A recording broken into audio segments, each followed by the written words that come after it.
संदैया कसकाड़ी हो गयो मैं हो गयो फाफा।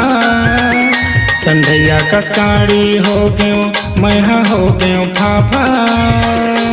का कर देते हैं रे जो ही लगा के तैं फांदा। का कर देते हैं रे जो ही लगा के तैं फांदा।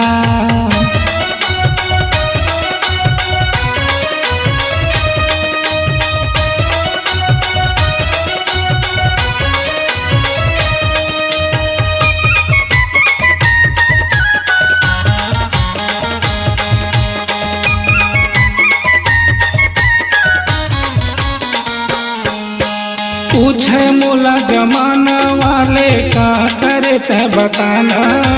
बन बन माते घूमत है बना दे का दीवाना। पूछे मोला जमाना वाले का करे ते बताना। बन बन माते घूमत है बना दे का दीवाना। बन बन माते घूमत है बना दे का दीवाना। संदैया कसकाड़ी हो गयो मैं हो गयो फाफा।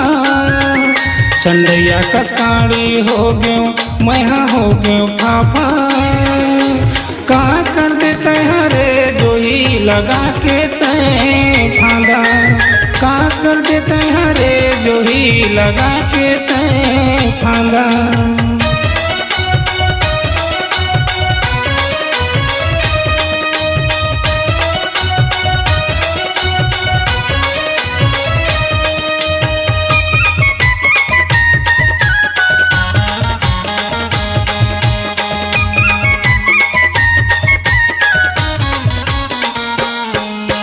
पल पल माए मोर जो ही नजर माए झूठे।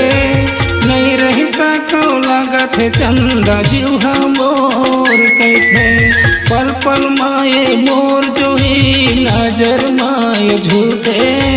नहीं रह सको लागत चंदा जीवा मोर कैथे। नहीं रह सको लागत रानी जीवा मोर कैथे। संदैया कसकाड़ी हो गयो मैं हो गयो फाफा। संदैया कसकाड़ी हो गयो मैं हो गयो फाफा। का कर देते हैं रे जो ही लगा के तैं फांदा।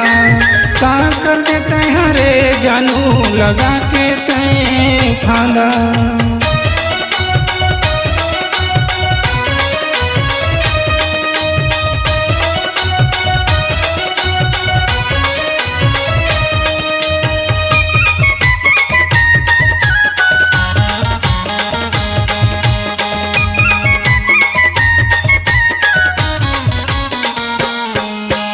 तोर जवानी देख के गोरी पाछू पड़े जमाना। का निशाना मार गोल नहीं है जू ठिकाना। तोर जवानी देख के गोरी पाछू पड़े जमाना। का निशाना मार गोली नहीं है जू ठिकाना। का निशाना मार गोली नहीं है जू ठिकाना। संदैया कसकाड़ी हो गयो मैं हो गयो फाफा। संदैया कसकाड़ी हो गए मैं हो गयो फाफा। का कर देते हैं रे जो ही लगा के तैं फांदा। का कर देते हैं रे जो ही लगा के तैं फांदा। का कर देते हैं रे जो ही लगा के तैं फांदा। का कर देते हैं रे जानू लगा के तैं फांदा। स्वरांजलि स्टूडियो नेमीचंद गली नंबर 2 गंजपारा रायपुर।